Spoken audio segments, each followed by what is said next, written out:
तो hey everyone, कैसे हैं आप सब। मैं अच्छी हूँ। और आज हो रही है चौठारी का दिन।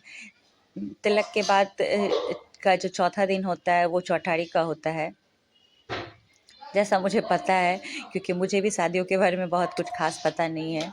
मेरी शादी तो ऐसे बचपन में हो गई थी, मतलब छोटे में हो गई थी, तो कुछ याद भी नहीं है कि किस तरह का मेरा था। बहुत सारी चीज़ें मैं भूल गई हूँ और ज़्यादा शादियाँ अटेंड मैं करती नहीं हूँ।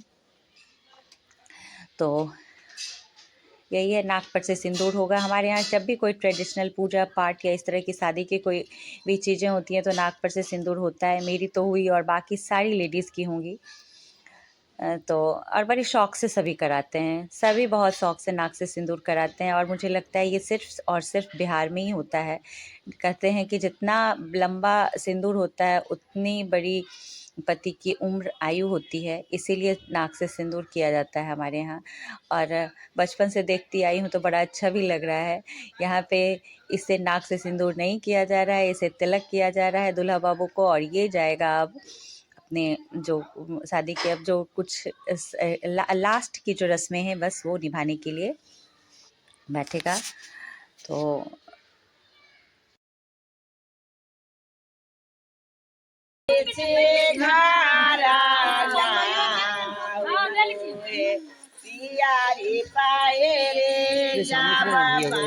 सामने से देखेंगे।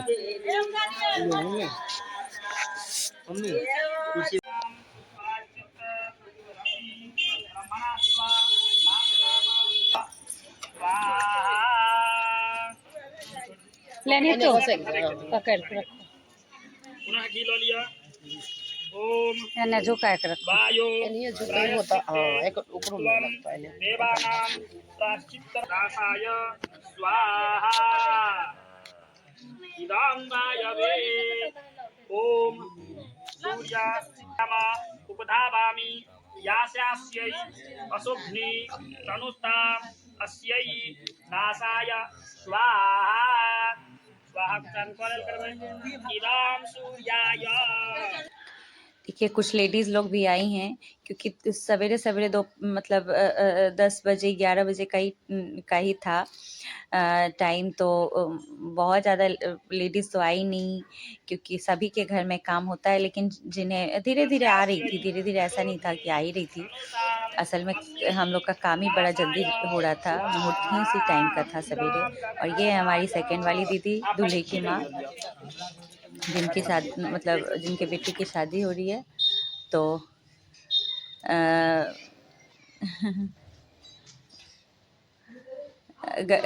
और धूप इतनी तेज़ थी कि छतरी मैंने ला करके दे दी थी कि छतरी लगा दो इसे। ये बड़ा इरिटेट भी हो रहा था धुआं और धूप के कारण।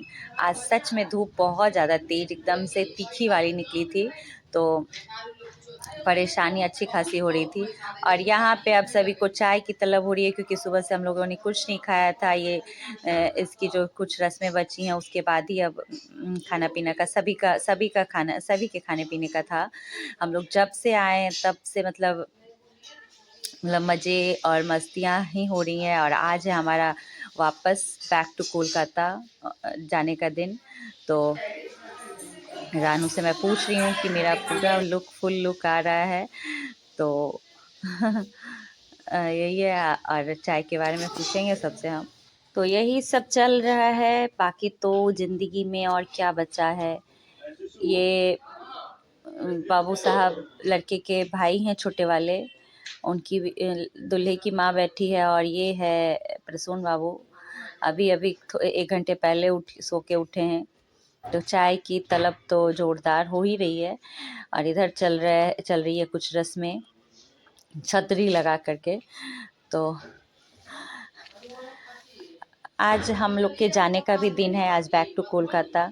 इतने सारे धूम धड़ाके के बाद जब हम लोग मतलब सब खत्म हो जाता है तो बड़ा बुरा लगता है। और आज सुबह से ही बड़ा बुरा लग रहा था कि आज चले जाएंगे। तो चलिए चाय बनाते हैं सभी के लिए, आप लोग भी चाय पी लीजिए। यही होता है जब मतलब कोई भी फंक्शन अचानक ख़त्म हो जाता है तो बड़ा बुरा लगता है इतने सारी मस्तियाँ, धूम धड़ाके, लोगों से मिलना सच में किसी ओकेज़न में ही होता है, किसी फंक्शन में। कितने सारे लोगों से मिले, कितनी सारी मस्तियाँ हम लोगों ने की। तो 4-5 दिन तो हम लोग का एकदम से मतलब दिन था, और ये रहे चले कोलकाता हम लोग। तो रो करके, सबको रुला करके, सारे लोगों ने अंत में रो ही दिया। और मतलब चले, मैं क्या बताऊं, कुछ कुछ एहसास जो होता है बताने वाला नहीं होता है। तो सभी का मन बहुत भारी था, बच्चे लोग तो बहुत ज़्यादा उदास थे। मतलब अचानक सब कुछ शांत हो जाता है, सब कुछ शांत, और फिर अपने अपने जगह पे जाना, वही लाइफ, वही ज़िंदगी फिर से। तो यही शायद जीवन है, ऐसे ही चलते रहेगा। चलिए कोलकाता जाके मिलते हैं आपसे हम। गुड्डू मैं जा रहा हूँ घूमने, कि अब घूम के हम लोग जा रहे हैं कोलकाता घर को।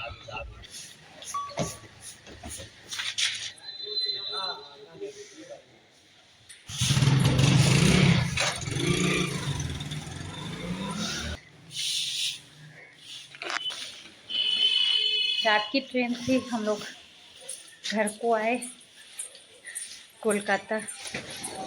देखिए, चलिए घर चलते हैं, फिर मिलेंगे, फिर बातें करेंगे।